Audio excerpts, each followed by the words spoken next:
Good afternoon, everyone. Thank you so much for being here. My name is Genevieve Villaflor, and I'm the Executive Director of Sag Harbor Cinema. Projections is one of the more, so many things that we do here is very important, but this one's near and dear to my heart, and I'm really glad that you can be with us.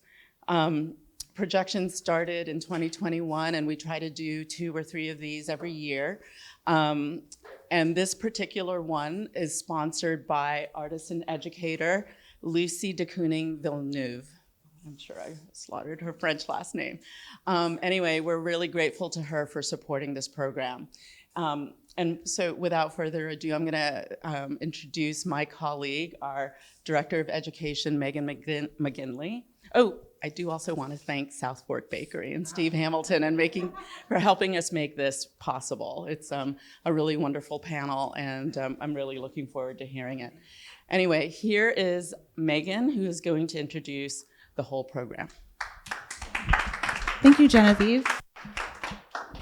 Good afternoon, everyone. Thank you so much for joining us here today on this incredibly gorgeous day. For this incredibly important talk. As Genevieve mentioned, my name is Megan McGinley. I'm the Director of Education here at Sag Harbor Cinema, and we're absolutely thrilled to have you here to talk about the mission of South Fork Bakery and 2 other amazing organizations as well that align with its mission, the East End Special Players and East End Disability Associates. As Genevieve mentioned, the cinema designed the projection series as a community outreach platform for regional nonprofit organizations, one that centers education and connection. Through the projections platform, we hope to amplify the voices of our neighbors, begin conversations, and cultivate community. A very special thank you to my dear friend and sometimes collaborator, Lucie de Kooning Villeneuve, for sponsoring this program, to the staff of the Sag Harbor Cinema. Thank you for everything that you do and for helping me set up all the time for the projections events and for supporting me. And to South Fork Bakery for bringing us all together to learn more about our panel topic today, Educate, Employ, Empower, and Beyond, Meaningful Employment and Opportunities for Adults with Disabilities. So before we get started with the panel, we are going to watch a short that features South Fork Bakery directed by our resident filmmaker, Sam Hamilton. So please enjoy. Okay, so thank you, Sam, for featuring South Fork Bakery as a part of Sag Harbor Stories. Absolutely incredible. Thank you, Shirley, for starting South Fork Bakery. Absolutely in love with your mission and the incredible goodies that I get to eat all the time here at the cinema and around the East End. I'd like to introduce our panelist, our moderator, who will then introduce our panelist. Robby Stein is a child psychologist and an adult couples and family therapist who has practiced in England and the United States for over 40 years. He has been a staff member of the Tavistock Clinic and director of the Family Day Unit of the Marlborough Hospital in London. His work includes research on the neurobiology of sleep and its connection to later development, the production of a series of video films on weaning, the observation of young children, and a film on W.R. Bion, Samuel Beckett's psychoanalyst. He is an independent consultant to several philanthropic trusts, specializing in generational education. Robby has served as the deputy director of the Village of Sag Harbor and the boards of Bay Street Theatre, the British Mental Health Film Council, and as interim president of Sag Harbor Cinema Arts Center. He is currently on the board of Space on Ryder Farm, a residential theater program, and Organic Farm in Brewster, New York. He is also the board president of South Fork Bakery and currently serves on Sag Harbor Cinema's advisory board. Thank you for moderating this panel today, Robby. I'll pass the mic. That was a lot. Interestingly enough, probably the only, for today, in my way of thinking, significant part of that very long resume is that I was very involved and very proud to be part of Space on Ryder Farm, which was extremely successful theater residency that has shut down now after 12 years. And shut down for really two reasons. One was, and the most important reason, is that its inspirational director left without really good preparation. And the second reason was the inability really to adjust to the connection to the arts world that had been established. We are very lucky that that has not happened with Shirley. Shirley clearly is and has been our inspirational director, and we began to pivot as a bakery, which you'll hear more about as we go on. But the true meaning for me, and the reason I want to moderate this panel, is to look at how all of these organizations view their sustainability and where we're going forward and how we are going to need to intersect with each other. So I'd like to introduce everyone and just ask you to introduce yourselves really and to give a brief statement about the work you're doing, and then we'll begin. So Kristin, can you begin? Okay, we're on. Hi. So I am Kristin Burke. I'm the program director at the South Fork Bakery. The launch program, which is the expansion, I've been involved with the bakery on and off since the beginning. I was lucky enough to hear about it when Shirley started it. And I immediately reached out and brought some of the students I was working with at the time from local high schools. And then stayed in touch with her and did some consulting work as she was developing the program and developing the launch aspect, where we're taking some of our employees and helping them obtain employment in integrated settings in the community. So I've been on officially since July 1st, and I'm really happy to be here having this conversation. Introduce myself. Hi, I'm Eric Hegi. I'm the technical director with the East End Special Players. We're a theater group that's, I don't know the exact date, been around forever, working with people, neurodivergent people with other disabilities, and helping them express themselves. I think it's kind of corny, but the way I refer to it is we try to get their stories, get them to each contribute to the plays. Everything we've done has been unique, and it's like they provide the ingredients, and then we kind of create the recipe, kind of create the story around it to bring it together. And I've worked for a decade. We've done 5 different plays, and I don't even know how many times we've done them or bits of them or little fundraisers or that kind of thing. But I really love working with them, and it's been great. It is great. Scott. Hi, my name is Scott Beinecke. I am the assistant baker at the South Fork Bakery. I was promoted this year after 6 years of working there. And I have been working there with training and employment, and now I work there. And now I work at a different job at the Hamptons Rehab in Southampton, and I've been working there in the kitchen for almost 2 years, and I also work at the church I work at St. Anne's Episcopal Church in Bridgehampton, and I've been working there for 2 years as well as the videographer. And the bakery's given me a lot of employment and education to be social and have friends and a network of friends, and so that's what I do.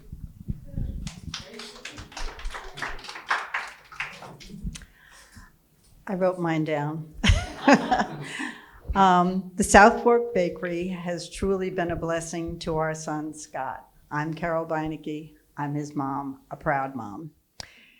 When our family moved out to Southampton 15 years ago, I devoted my time to educating myself and others on the East End about mental health. I became a NAMI family-to-family instructor and helped to organize annual East End mental health awareness programs. We were dedicated to improving services and resources for families and peers. I knew how difficult it could be to find meaningful employment for Scott. Then, in 2018, I happened to be walking around the Southampton market on Lake Agawam one Sunday afternoon, and I saw a banner that said, "Empowering adults with special needs through education and employment." There was this very energetic girl, Sarah Johnner, proudly wearing the South Fork Bakery shirt and hat, selling cookies and all sorts of yummy treats. She immediately caught my attention and suggested that I call a lady named Shirley Rook. The rest is history. Scott and I took a trip out to Amagansett Kitchen, and this sweet, caring director said, "Let's see if this is a good fit for you, Scott." Well, it was. It's 6 years later, and Scott was a part of the launch program that allowed him to try new job opportunities. He's been working at the Hampton Center for Rehabilitation and Nursing in Southampton for almost 2 years. He is a videographer at St. Anne's Church every Sunday, sells his own dog biscuits, and still has time to be delivering at the markets and being the assistant baker at his favorite job, the South Fork Bakery. Working here has given him the skills and confidence to be the success that he is today. Truly a blessing. Thank you, Shirley.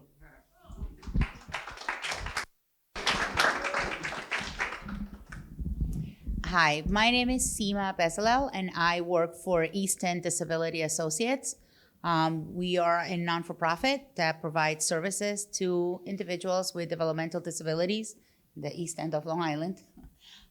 We have traditional service and self-directed services. I would say the easiest way to explain it is, one, you create the program that you're interested in, which would be self-directed service, and the traditional service is more the model is created by the government, and you kind of just use that service as it is.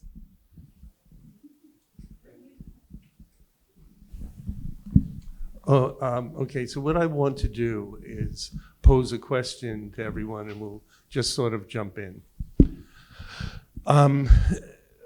One of the ways in which we're pivoting as an organization kind of intersects what all of East End Disabilities does, what the launch program does, and what the players do, which is we're trying to look at everyone who comes in with varied strengths. So I'm a theorist at heart, so my belief very strongly, and just to say, we have members in our family who are neuroatypical, and we've had to tailor many kinds of programs and mental health services over the years. What we see is that if we can avoid siloing people so they're isolated, so communication is a very important thing, that we look at housing because at some point it's going to come up. And we realized that it went beyond just employment. So employment builds community and self-esteem, but then you have to bring out into the community. We're sitting here with 3-4 really different organizations, and we don't really communicate. How do you think we could provide life services through better communication? So I'm going to start with actually you, Simja, if you can, since that's what the mission of your organization is. So housing is a challenge, particularly in this area of Long Island. The rate of reimbursement that the government uses for housing and the actual cost of the housing, there is a gap like this. And so that makes it very difficult in order for the people that we support to remain eligible for Medicaid, which is what then funds the service. They need to have a certain limited of resources, which then prohibits them from paying some of the rents that are actually happening. So I would say that's probably one of the biggest challenges in housing. One of the things that East End has done is they have partnered with developers so that when they are creating buildings, they set aside units for the people that we serve. Their rents are definitely more affordable. It also gives us a block of apartments. So we can get 8, 9, 10 apartments. Staffing is the number one challenge, right? Because you are living in your own apartment, yay. Now we need to support you in order to maintain you living in that apartment. And just the nature of Long Island is very spread out. So when you have so many apartments in one area, it's easier to share staff. So that also has been a very successful model. Staff don't, if you're working and you have to travel an hour in between the people that you're working, you don't get paid for that hour. So you want to work 8 hours and then you don't want to waste 4 of them traveling. So I think that has been a very successful model.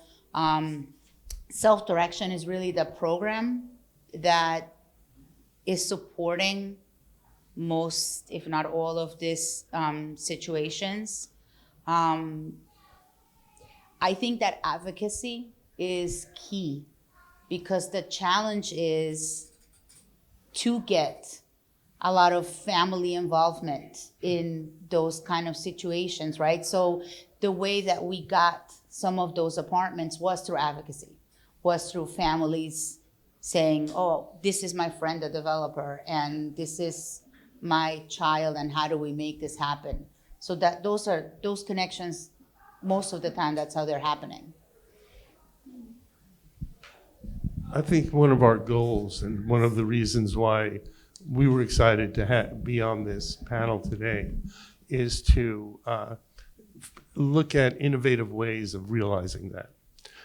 There's when I worked in England, they did that for disabilities. Every council estate had to have percentage of what the population was for disability access.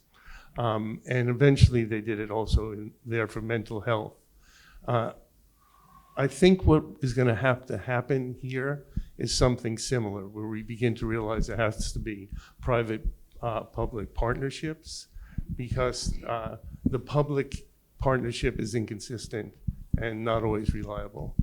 Changes in administrations can undermine all kinds of things. And I'm not talking about the election now, I'm talking about the grassroots budgeting that it makes it very hard for families to be able to do things. So in many ways, the first thing that I think we have to think about is what happens to a family. Right now, you can have a 30-year-old that is living home, may or may not be able to sustain independently living away from home. But what's going to happen when that young person is 60? And that's where we have to begin to look at integrative services and sustainability. So in South Fork, and then I'll shut up. In South Fork, what we have done is we've shifted from just a bakery, which is lovely and engaged work environment, to launch. And what launch is, because we saw people would come to the bakery and they'd be happy, but then we were all staffed and there wasn't any room for turnover. So what we did, and we began with Shirley, was begin to evaluate who comes in, what are your strengths? Oh, you can drive? You're a delivery person. Oh, you can do social media? You're a social media person. And we began to, and this is really Kristin's world, began to, with launch, connect to other organizations, including here, where we could place people who could work. What we found is that it's the support element that is the hardest to keep up, and that goes to the staffing issue. I actually believe you need 2 years dedicated support in transition. I think it's very often it's a few months. So can we talk a little bit about the support we need and how we're going to get it? Scott, what's your experience in terms of support? Where do you find support in your work now? I find support in my coworkers. I find support in the network of friends that I've gained through the bakery and my other jobs as well. And it's a good connection to have all the people you work with that I work with, and people who help me and along with what I do. And I also find support mostly in the bakery with working with people in my at my jobs. Thank you. Anyone else want to jump in? I'll jump in. I think all of this is really important to keep in mind, right? Scott, you've developed a lot in your time at the bakery to the point where you're now helping to train new employees, which is amazing to see.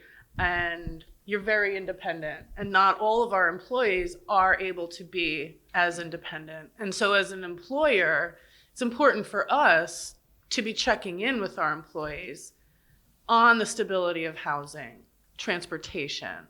Are they engaged socially?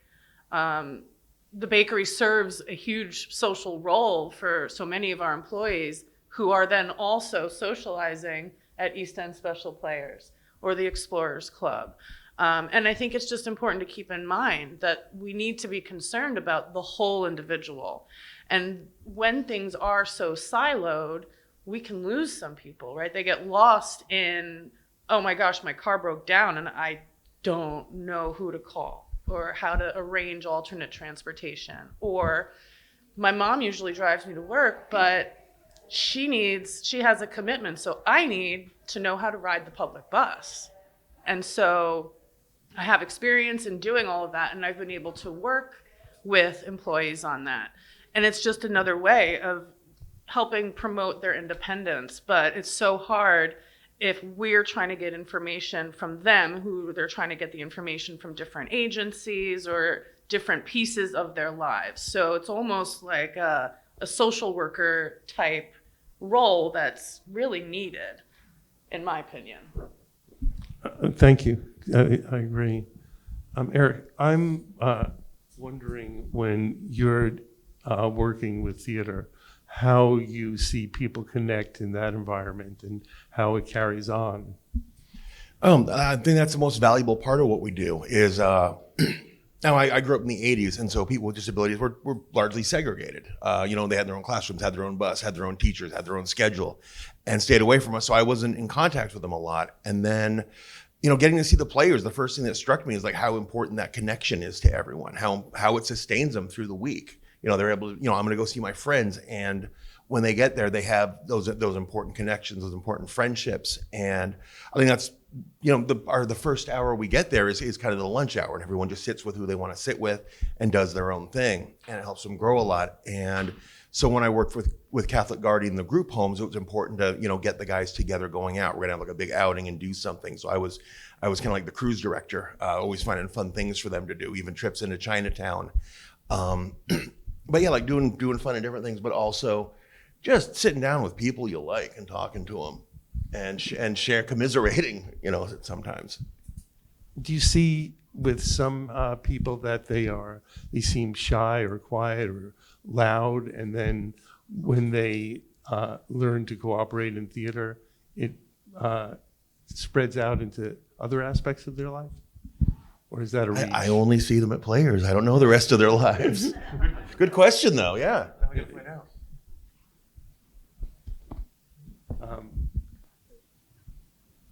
What I'd like to, before we leave this topic for a second, because I think what Scott is really pointing out is that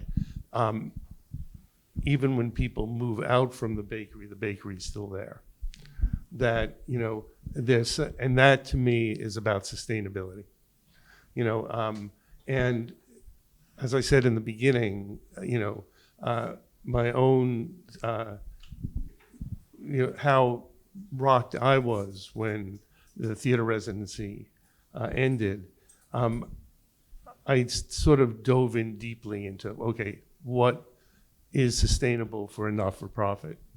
Now, I know that East End Disabilities Association's been around for like 30, 35 years. And it's grown, obviously, in that period.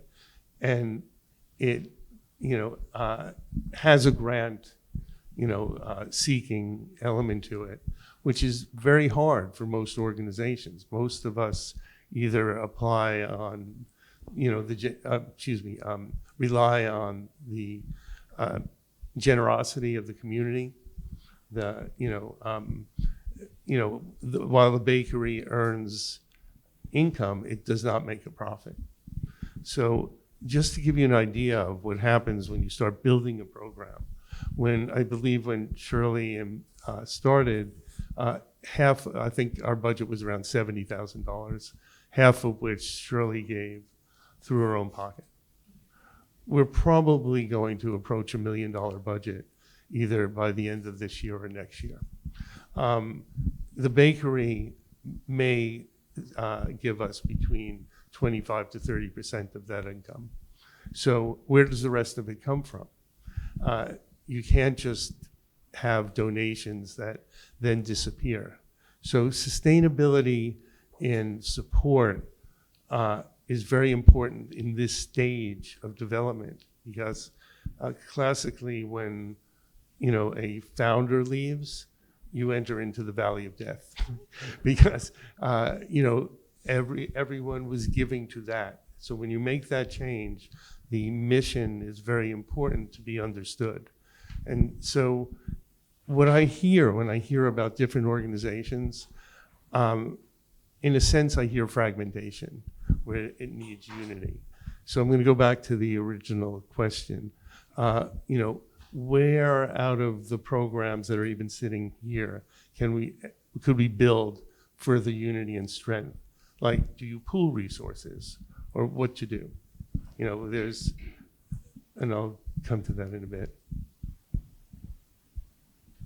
Simja, or do you know in your history if you came to a point where you needed to pool resources in a different way? How did you develop in that way? So, I think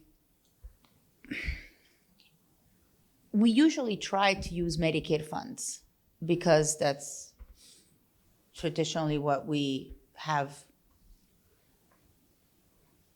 Our models are based on Medicaid funding. We do use grants. We do have grants to support other things that are not technically covered by Medicaid. We do partner with Access VR to help us when the person is starting employment. We do try to work very collaboratively with the school districts to try to prepare young people when they're turning 15, 16, to prepare them what's the next step. I think that the changes that happened in 2017, 2018, New York State created something called CCOs. I don't want to get into a lot of boring details, but they basically decided that we needed to have conflict-free case management. I think that was, in a good way, it was good because it is conflict-free, but in the other way, it created this huge agency that took away that intimate connection of knowing the people that you were working with. That those agencies, right, case management, it's really what kind of like a hand that was connecting all different areas of your life. And when you turned it into this huge thing and it wasn't into this smaller agencies anymore, it created a challenge of now when you have 40 people and you're responsible for all of this stuff, you're not getting the same service necessarily that you were before. I'm trying to say that very politically. Yeah, correct. no, you know, listen, that Not is, being you know, videotaped. Seema, that is the problem to a great extent. The great extent is unless you create a self-sustaining program, you're always subject to the influences of, change of policy. Right. Again, I think it runs into the same problems where, one of the things I hear when I listen to Scott is that he works amongst colleagues. People get to know him. He's not just in a segregated world, and the more I think we see that, people who have differences can work, together. I mean, there's a lot of research. I mean, there's things that we should be aware of. I just out of, well, this is not a good cross group because we'll all raise our hands. But, almost everyone either has someone in their family who falls into the category of disability or a close friend does. There are estimated between 18 and 40 million people in America in those categories, depending how you break it down. And none of them have sufficient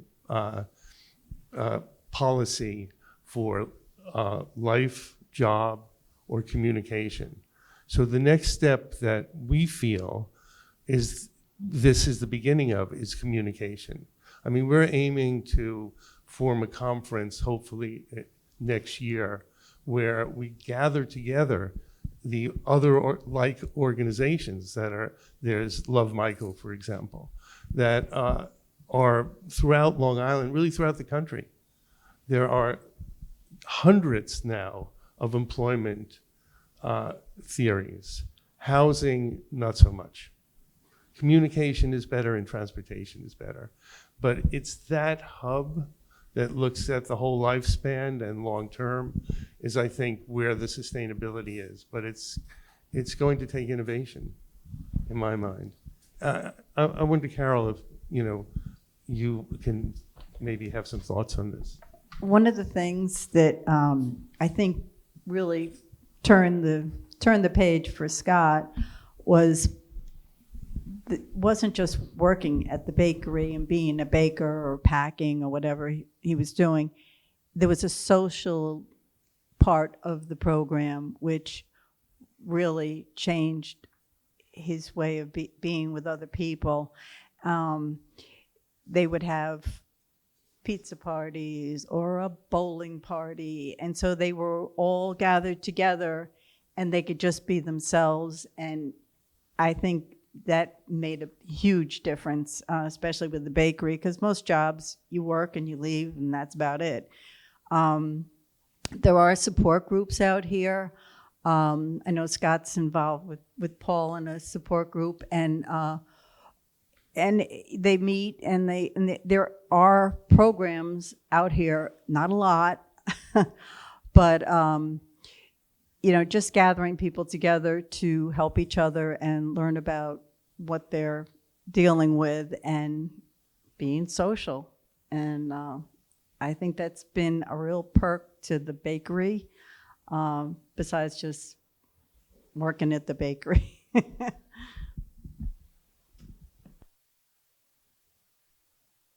Jump in.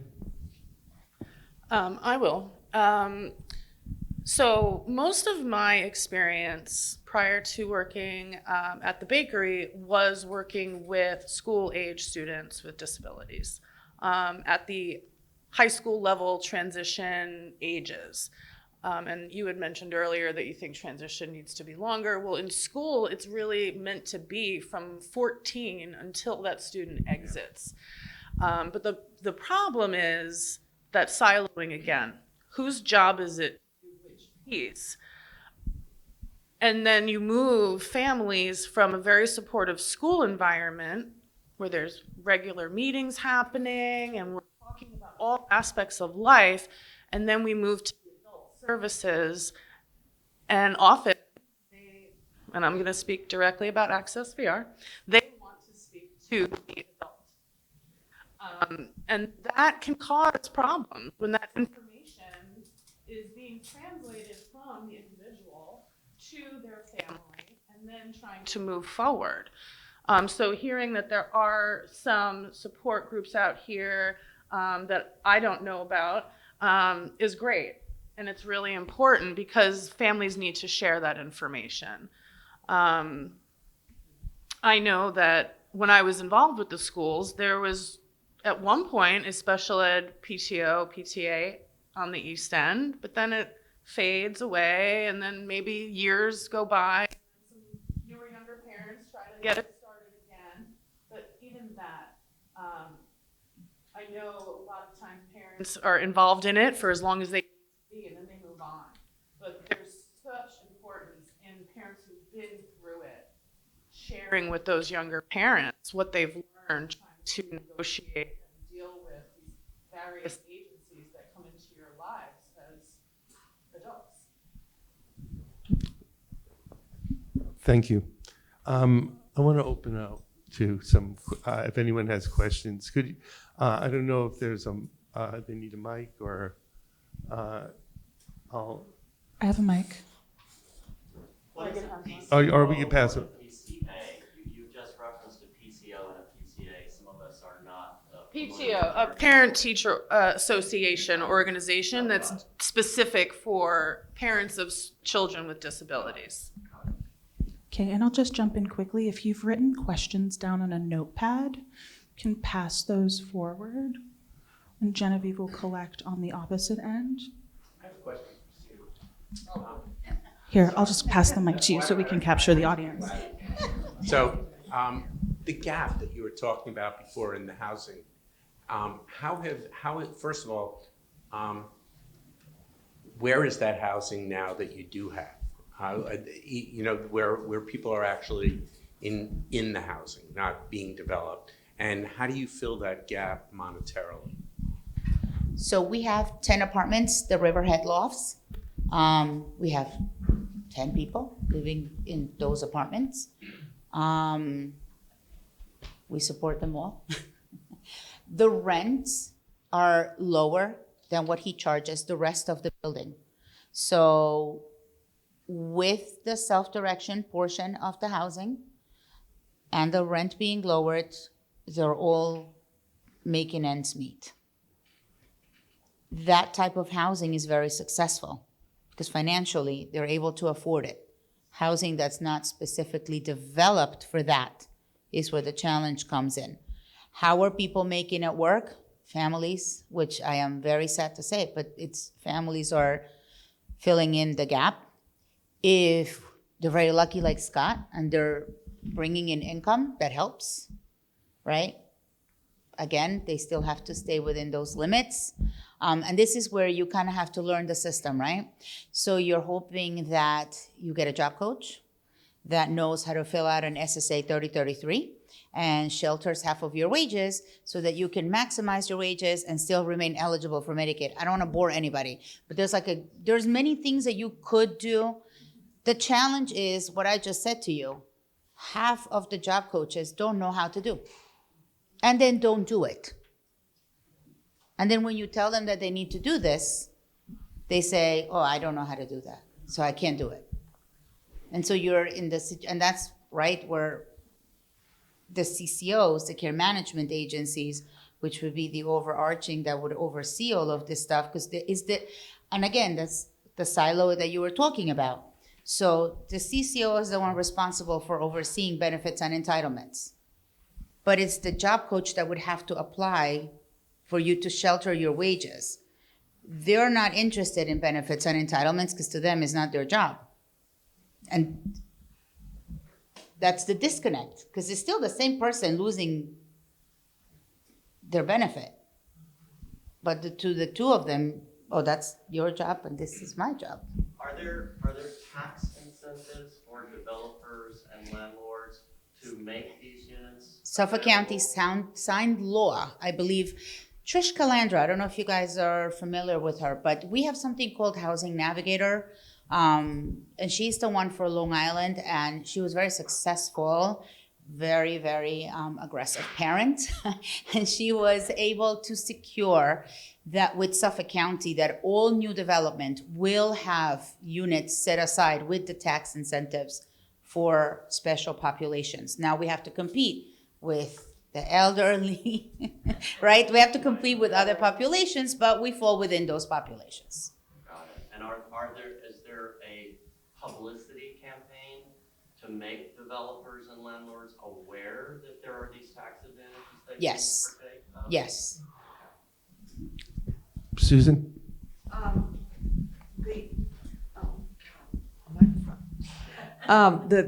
Because of Fred Thiel's hard work, there's a community housing fund now in Suffolk County. And that is for low or moderate income people. We just achieved the approval for Sixplex, an existing building in Sag Harbor, for these types of individuals. And it's not limited to those with disabilities, but it's limited by income. They're fixed rents. They can't go any higher than a certain amount determined annually.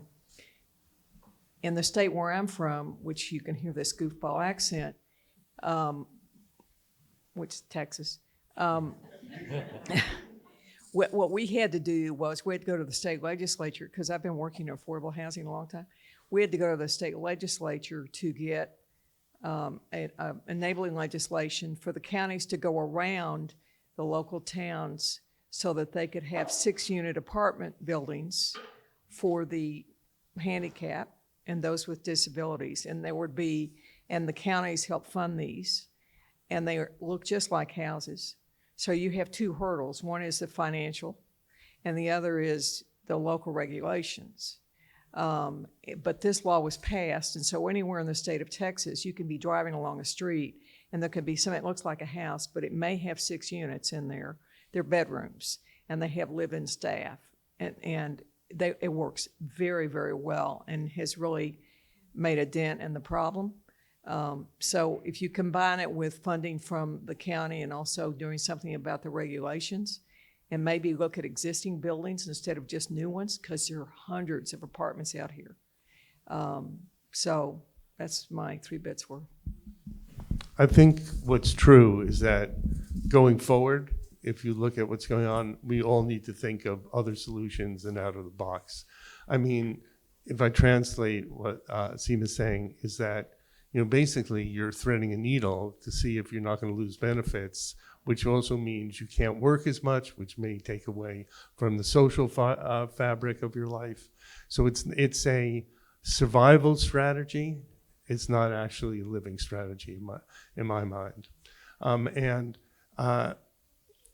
One of the, several years ago, I was asked by this family to design a project. In the East End itself, it's harder because of the land cost, but it's not impossible. You have 2 populations, which, let's say, one is the neuroatypical and the other is the assisted living. They easily can share certain staff. It's not they're crossovers. They don't need to be full-time. And they could be live-in a unit if the units are large enough. If you take 100 units, then you had 15 for neuroatypical and 15 for assisted living. You would have 70 units which would support the rest. But those developments have to be privately developed. But it's an economic model that actually works on different levels. I'm hoping while I'm still vertical, it's like, to be able to, develop one somewhere between Patchogue and here, but it does take what Susan's talking about. Sorry, Paul? Yes. I'd like to talk a little bit about the program that Scott and I share. About 5 years ago, my wife discovered that there was this free program at Southampton Hospital. And the meetings were twice a week, I think. And and one group was for families of people that were having problems, and the other group was for people who were having problems. I joined the group that has for people who had problems because I suffered from serious depression. And I had been to many, many, many therapists over the years, and none of them ever helped me even to get, they tried to give me some things to cure me, but it never worked. So Scott and I meet about twice a week, and we have, the range of people in our group is vast. It goes all the way from people who have minor problems or little problems that they think they can cure in a few weeks. I think there are about 30 regular people, but our meetings usually don't have more than 4 to 10 people in them. We started doing them in Zoom during COVID, and we're still doing mostly Zoom. So that because a lot of the people some of them live pretty far away, they're halfway up the island. You can join this program from anywhere, and they just have to go to Tory Masters and get a way in. So that's been an incredible program, I think, and the people that have passed through there over the last few years, I mean, they have amazing results. We talk about everything. We talk about our lives. We talk about our jobs. We talk about our relationships. There's nothing that's forbidden to talk about. We just don't let anybody get hostile. So I think it's a model that could be done anywhere, and it could be, and I don't know how they fund it, but they do. It's magic, right? But that's a really good example. What do you think, Scott? Yes, it's magic. But thank you. That's a really good example of why there's a need for a communication hub, because we don't know the details of that. We're hearing it now. I mean, you don't need a budget to blast out your message. You need a place, a network.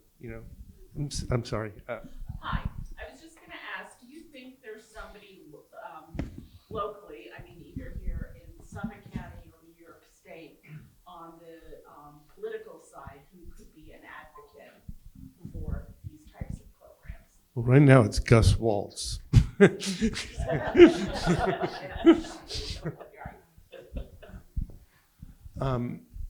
Well, Fred Thiel was, Fred Thiel was enormous support, and Tommy John Scavone will be too. So I really hope that he is elected. I just wanted to jump in and give a plug because there is an upcoming disability resource fair that's being run by the town of Southampton, November 2nd.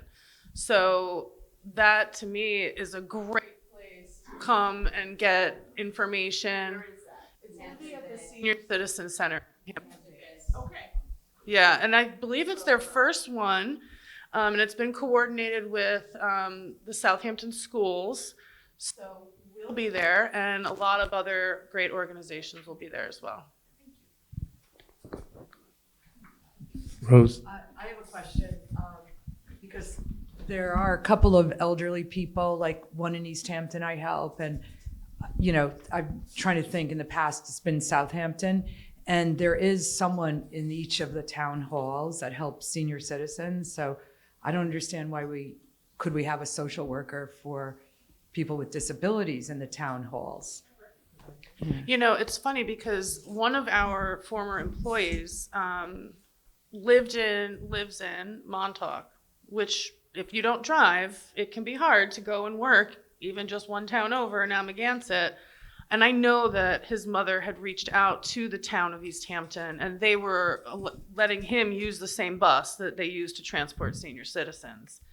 So I think it could be as easy as a phone call or a question to town hall. Maybe that's something we should get. Yeah.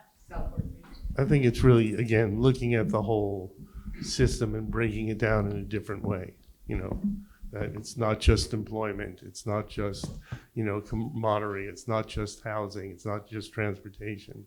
It's the whole, it's a lifespan. I mean, we all have it. I mean, I think what Paul is saying is a revelation, that it's putting me out of business personally, but that. Hi, I have a question, or I'm sorry, I have a statement. I am considered 8 generations East Hampton. Now, growing up on the eastern end of Long Island, we had these lovely houses you were talking about that had these multiple rooms for special needs. There was one in Montauk, one in Amagansett, 3 in East Hampton, 4 in Southampton. Now, as of today, the only one I know of any kind of group in assisted homing that's been from the original one is somewhere in West Hampton Beach. Through the years, they have aged these people out. Now, I came home to raise my son because I lived in a state that had nothing for special needs from birth. There was a lovely woman, I don't know if anybody knows who she was. Her name was Dawn Zimmerman. She created the CDCH. I will tell you, when I stepped into that little school in Most Holy Trinity, I knew that this woman created an environment. I see a lot of her students throughout work, at the bakery, at Stop and Shop, in different places, because one thing that she taught these kids was to be responsible, respectable, and accountable at a very, very young age. Now, I am so happy to hear all of this, what you guys want to bring back to the eastern end of Long Island, which is in desperate, desperate needs. I, unfortunately, being disabled because of my cancer, I can't get anything for my son because I was classified through one program up island. He's too smart. He was above this level line.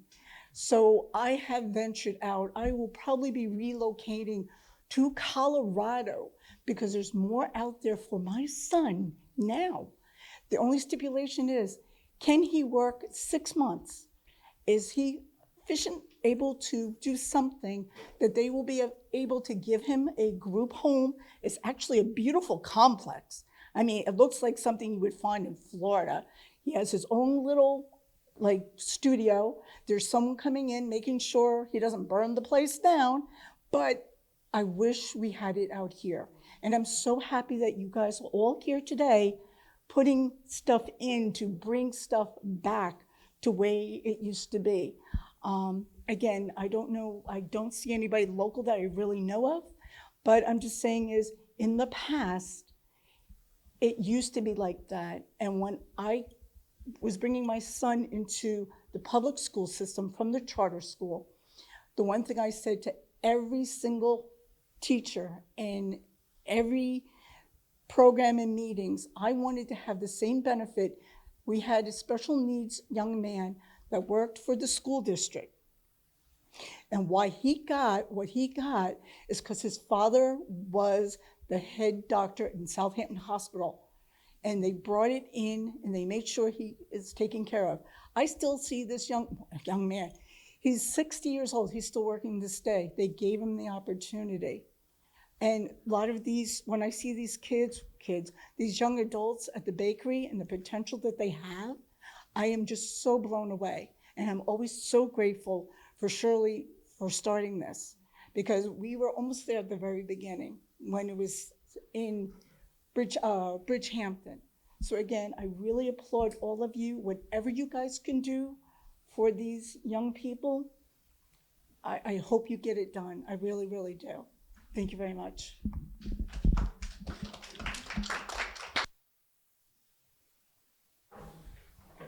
Paul, I think Paul wanted to say something. Oh.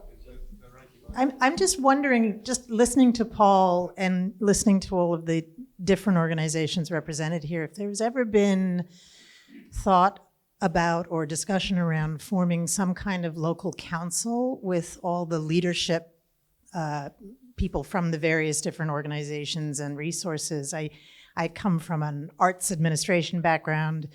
I remember in the early days of Bay Street Theater, we were competing for resources for the limited resources that exist out here with all the other arts organizations on the East End.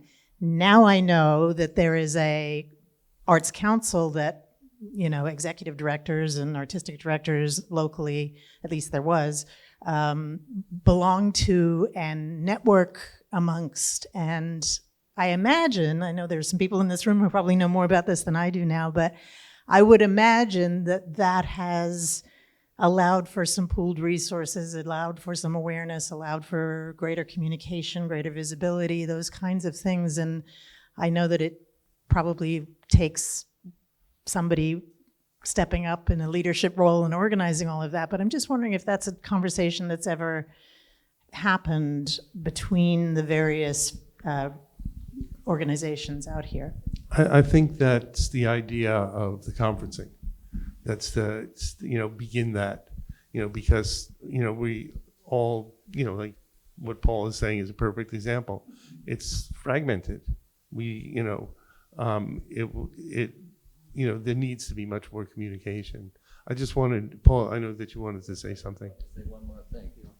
I really have to point out that our group is peer-led. We don't have leaders. We have no leaders. I mean, the leader is someone who went through terrible things and then studied it all and then made up this group therapy group. But it's peers. It's not leaders that we have. Well, it's like AA in that way. What? It's very similar to AA in that way. I think that's the best thing to compare it to, yes. Or, Quakers and, that kind of awareness. I think, though, because so much depends on funding and support, that it does come to a point where,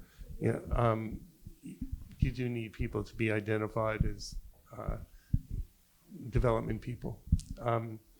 So we're just about to close down at 4:30. I just wanted to Shirley say, would like to say something. Oh, okay.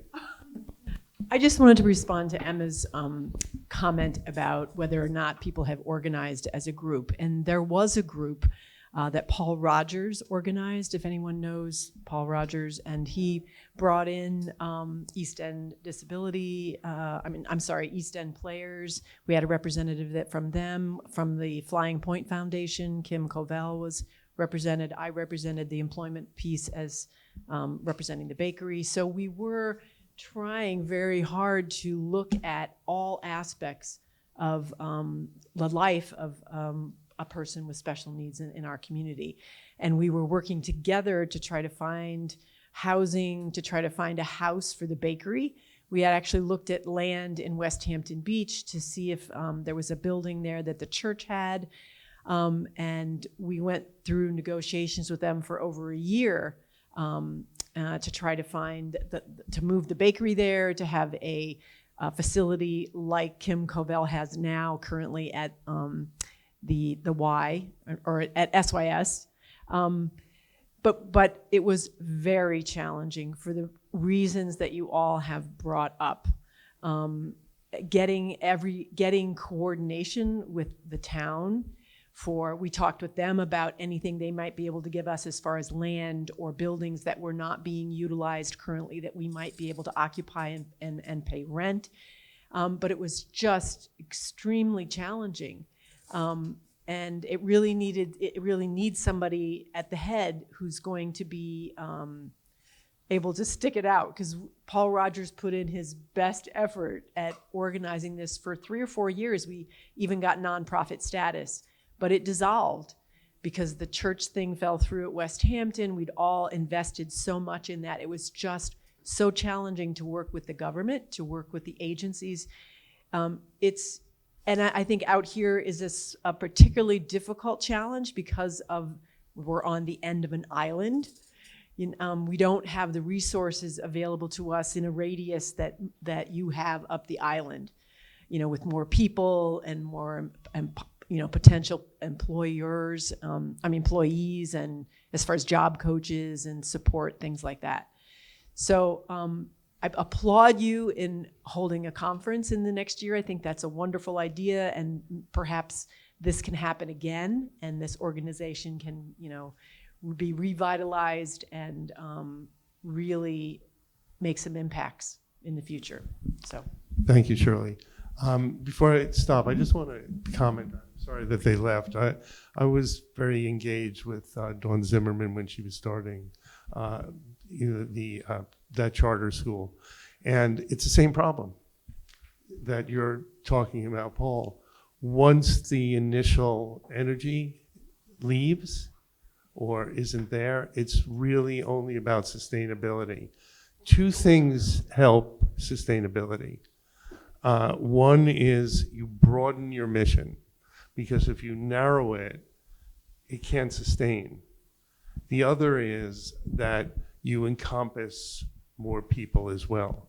So you don't become proprietarial. In other words, if 5 organizations that are doing food products join to one, it strengthens it. What is true is you have to look at government funding as a bottom net that's supplemental. But for a lifelong change, it really takes a different kind of community and effort. And I hope that's what we're beginning here. I just want to thank everyone for coming, and take one more question before we stop, if there is one. Carol? Mine's not a question. I just want to mention, there was a woman, I was part of a group that did a mental health awareness day once a year. We worked with the town. Her name was V. Bennett. She's since retired. And our group got dismantled. But we used to reach out, and it was all about networking and getting the message out. And Kristin, your program that you were talking about, November when? 2nd. That should be brought to the attention of the people from the bakery and the families, and get to these programs and talk to people and find out about housing. And that's probably coming from what we did with that awareness day, which they don't have anymore. So yeah, I would hope that program is mentioned. And yeah, it is being publicized, and I think the town of Southampton is, it's a new-ish initiative, having their disability task force, or it's reinvigorated. And this is their first big event. Roy? Just a quick question. I'm wondering how we can mobilize our local politicians to become more active advocates for those of us in the community who are challenged. I mean, we have affordable housing, but it's based solely on a lottery system and the income. It would seem to me that some of that housing could be devoted to individuals with special needs. So I'm just curious how we go about doing that. Mayors, town supervisors. Housing, for the most part, resides in the town and county. I mean, Sag Harbor has, Susan pointed out, we have a small initiative starting. I think you just have to show up at their offices. I know I was deputy mayor here for something like 9 years. Even in a position where you're meeting with those people all the time, we're very low on the totem pole. Things that are higher up are usually to do with the economy, infrastructure, and environment, but they're not exclusive. I think what we hear when we hear that, what we're not talking about is what actually happens when someone who is vital and becomes engaged in the community. They never miss work. They're incredible workers. They're concentrated and good-spirited and unique people, in many, many ways. That the story I always tell is there's someone I work with who in the old days would have been called on the spectrum, but is neuroatypical. And we were working to have her become more independent, which is ongoing. It's still going on. But I remember the day she started to come to meetings to do with her planning. And she just all of a sudden turned to us and said, "You neurotypicals are so alike." Like, and it woke us up. She was in touch with a whole network of communication of people who are friends, who, are not always the most beneficial, but often were. And it's, I don't know how to shuffle the deck, but I do know that the communication of resources is very, very important. So thank you all for coming. I really appreciate it.